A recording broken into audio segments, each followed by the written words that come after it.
Radiografía de la educación académica. Mi proceso de embrutecimiento empezó cuando mi padre me llevó a la escuela. Miguel de Montaigne. Cuando la niña o el niño, para conocer el mundo, quiere subir a la montaña y convertir sus sueños en una hermosa realidad. Cuando ha desarrollado sus sentidos y empieza a actuar con autonomía, lo encerramos en una cárcel denominada escuela, colegio, y allí lo mantenemos confinado durante años, al término de los cuales se habrá convertido más o menos en un desadaptado que a los 20 años no se habrá planteado aún cómo llegar a ser autosuficiente. En estas escuelas se cometen atropellos que solo se dan en los centros de represión, como coartar la libertad de movimiento, confinando al joven a la inmovilidad en posición sentado hasta 6 horas al día durante 6 años de primaria, 6 de secundaria y 6 de universidad, en total 18 largos años. Si intenta levantarse el guardia de turno, profesor, autoritario le ordenará: joven, ¿a dónde va? Siéntese. En los centros de reclusión más represivos, los presos pueden libremente moverse en el patio todo el día. En las escuelas pueden hacerlo unos minutos en el recreo. En campos de concentración se dan condiciones de hacinamiento como las que se viven en las escuelas, donde 30 o 40 estudiantes conviven en un espacio no mayor a los 50 metros cuadrados. Si se movieran libremente, se pisarían unos a otros, por lo que ya dijimos antes, los mantienen sentados, con la puerta herméticamente cerrada y adormecidos por el enrarecimiento del aire. El único que dispone de espacio para moverse a sus anchas, ¿adivinen quién es? El profesor.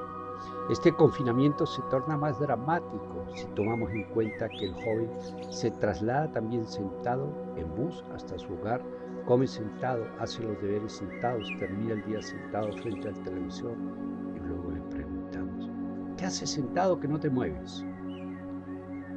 Esta tortura, a la cual solamente los indisciplinados no nos sometimos, tiene gravísimas consecuencias en los órdenes físico, psicológico, intelectual, etc. Cuando el niño más quiere preguntar sobre cómo es el mundo en el que le tocará vivir, cuando más quiere compartir sus emociones con los compañeros, lo obligan a permanecer en silencio. El más educado es el más callado. O hablar solo cuando le ordena el profesor, que es el único que habla lo que quiere y cuando quiere. No importa lo que diga ni cómo lo diga, logrando los más altos niveles de incomprensión y aburrimiento. Al convicto no se le somete a tan drástica incomunicación, la que resulta más represiva si al llegar a casa lo recibimos con un cállate o sencillamente lo ignoramos con un no digas tonterías. Por eso cuando nuestros jóvenes cumplen 18 años, lo único que saben decir es entonces comentamos está en la edad del mundo. Se llega al extremo de impedir el natural cumplimiento de las funciones fisiológicas, cosa que no existe en ningún campo de reclusión, donde el recluso puede hacerlo a voluntad, en tanto que en la escuela se necesita pedir permiso. Pero lo que parece inconcebible y resulta ser uno de los atropellos más graves es cómo en las escuelas se coarta la libertad de pensamiento, la libertad de opinión.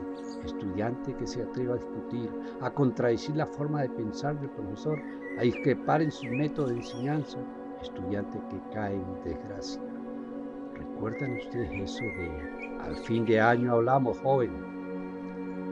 Además del castigo físico que todavía se aplica en algunos centros educativos, se practica la tortura psicológica gradualmente, día a día, mes a mes, año por año.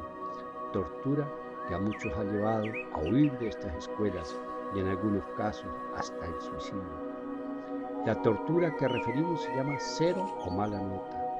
¿A cuántos de nosotros nos la aplicaron cuando insistíamos en querer hablar, por movernos, por atrevernos a decir no al profesor o simplemente cuando nuestra memoria se negaba a recibir la absurda carga de información abstracta e incomprensible con la que intentaban atiborrarnos? ¿Recuerdan lo que se siente cuando el maestro nos califica con un 0.003 y nos enrostra el 3 es porque firmó el examen? Nos sentimos incapaces, brutos y por supuesto culpables. El miedo nos embarga, lloramos, pensamos huir. Muchos de nuestros amigos nos abandonan porque en la escuela nos consideran algo así como los leprosos de la inteligencia, aislándonos del grupo de los malos, de los que pierden años. Como si el proceso de aprendizaje se limitara solamente a la fase de memorización.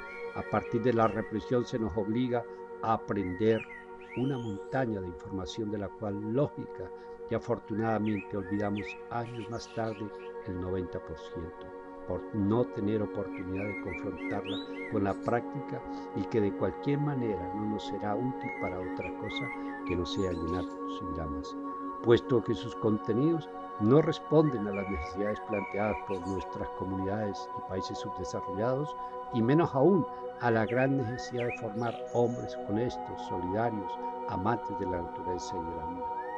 Continuemos en la escuela para encontrarnos con un maestro que nos prepara para enfrentarnos a la vida, pero que de esta sabe poco, pues ¿cómo ha de saber? Si se pasó enclaustrado en las aulas y de allí volvió directo a transmitir sus conocimientos en las mismas aulas que deberían llamarse jaulas, sin entrar en el más mínimo contacto con la vida real, por lo que se ve obligado a repetir como loro maestrado la misma fecha de nacimiento del Libertador, sin saber lo que son el ejercicio y la defensa de la libertad, a enseñarnos sobre el cuidado de los bosques y la erosión, los cuadrúpedos, los dípteros, los himenópteros, sin haber salido nunca de esa babel de cemento llamada ciudad, donde el único animal con el que puede entrar en contacto, además de sus congéneres, será algún descuidado zancudo o mosca, a la que obviamente intentará liquidar con el último insecticida que ofrece el mercado.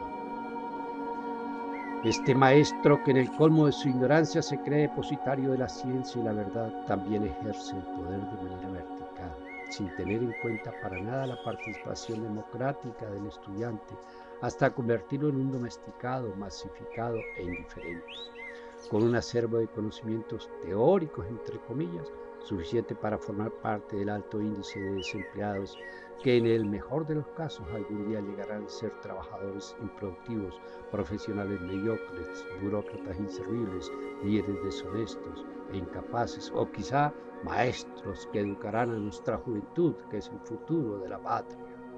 Esta radiografía se hace más preocupante ahora que gracias a la pandemia del COVID la educación se imparte virtualmente, porque para el estudiante esta es la actividad más aburrida. Entonces, mientras ve en su pantalla a su cantante preferido, va contestando las preguntas que le formula su maestro, completando así el cuadro de dependencia virtual al que ya estaba sometido, ignorando, como lo ignoran sus maestros, que del celular no brotan las semillas de las que depende para comer y vivir. Con algunas honrosas excepciones, este es el lamentable cuadro que presenta nuestro sistema educativo. Si usted está dispuesto a pagar por eso, apúrese a matricular a sus hijos antes que se acabe el cupo.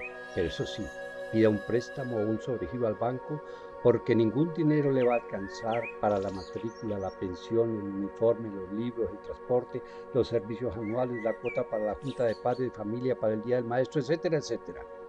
Caso contrario, pregúntese si hará falta o no una revolución en los contenidos y la metodología de la educación que lleve a una evolución cultural. Jonas H. 2